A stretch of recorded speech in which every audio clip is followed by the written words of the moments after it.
Godfrey Leone Ganado, l-awditur qrib il-fera estremista fil-Partit Nazzjonalista, magħruf għat-tajjir tiegħu kontra esponenti laburisti, reġa' għamilha fuq il-mezzi soċjali.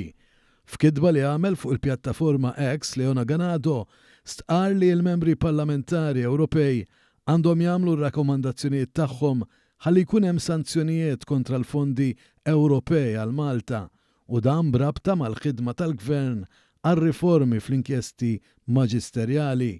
Din mhix l-ewwel darba li Ganado kiteb kontra pajjiżna u l-Partit Laburista. Fil-fatt Ganado huwa l-istess persuna li saħansitra kien qal li jrid l-aks ħalli il-partit jitlef il-Gvern u jitla il-Partit Nazzjonalista.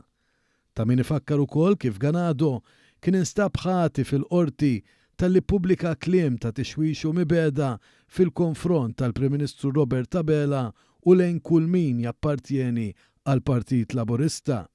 Ganado għandu interess li ħammeġ lil pajjiżna ta' min isemmi li huwa gawda mhux ħażin taħt il-Partit Nazzjonalista fil-Gvern fejn saħansitra kien qiegħed chairman tal-Eni Malta minkejja li ma kellu l-ebda esperjenza fil-qasam fi żmien li din il-kumpanija kienet qabdet in-niżla.